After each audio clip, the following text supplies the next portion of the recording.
L'actualité en continu vous est proposée.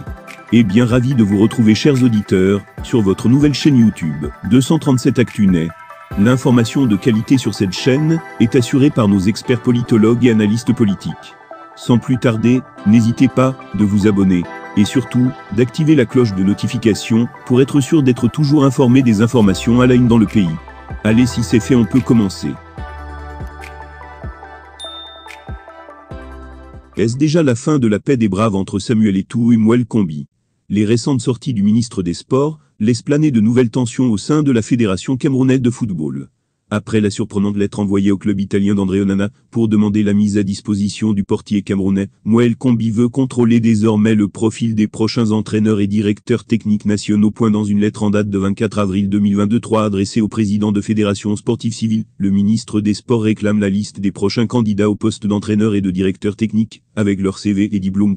J'ai l'honneur de vous inviter à bien vouloir déposer sans délai, dans les services techniques de mon département ministériel, vos propositions de nomination des entraîneurs et directeurs techniques nationaux assortis des curriculum vitae, ainsi que des copies de diplômes des postulants, indique la note. Selon certains analystes, cette démarche du ministre Mouel Kombi vise à mettre fin à l'hémorragie en cours à la Fédération camerounaise de football. Les performances de Rigobert Song, actuel sélectionneur national des Lions indomptables du Cameroun, sont plus que mitigées. Le Cameroun, après sa défaite face à la Namibie, risque de perdre son billet pour la prochaine Coupe d'Afrique des Nations, qui aura lieu en Côte d'Ivoire.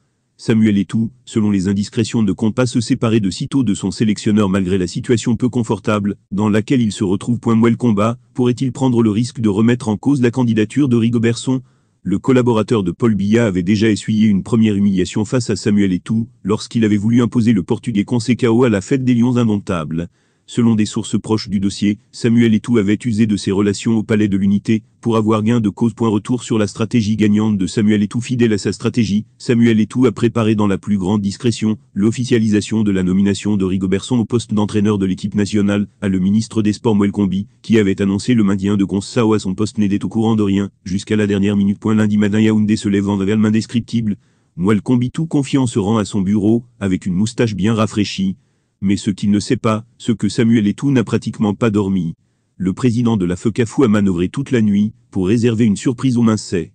Pour y arriver, il va mettre à contribution la première dame du Cameroun, Madame Chantal Biya, avec qui il s'entend très bien, rapporte une source bien introduite, qui a requis l'anonymat. Le choix des sélectionneurs de l'équipe nationale a toujours révélé des prérogatives de Chantal Biya. Elle n'a pas dérogé à la règle. C'est la première dame à faciliter l'obtention de l'accord de Paul Biya en faveur de Rigobert Song. C'est donc la première dame qui va convaincre le chef de l'État à nommer Rigobert Song à la tête des Lions indomptables. Aussitôt, les instructions sont données au ministre directeur du cabinet civil à la présidence de la République de valider la liste proposée par Samuel Eto'o et de la lire aux 17h. Immédiatement, un hélicoptère va partir de Mvomka pour Yaoundé, avec le courrier mentionné hyper confidentiel. Le ministre des Sports est saisi par les services du cabinet civil de signer le communiqué, de le faire lire au journal de 17h, mais Mouel Kombi refuse. Il ne croit pas à la nouvelle, et pense que cela relève tout simplement d'une machination. Ajoute la source. Avant de s'exécuter, le ministre des Sports aurait reçu un appel menaçant de la présidence de la République. Le 17h passe, rien. 18h56, Mouel Kombi reçoit l'appel d'un proche collaborateur du chef de l'État.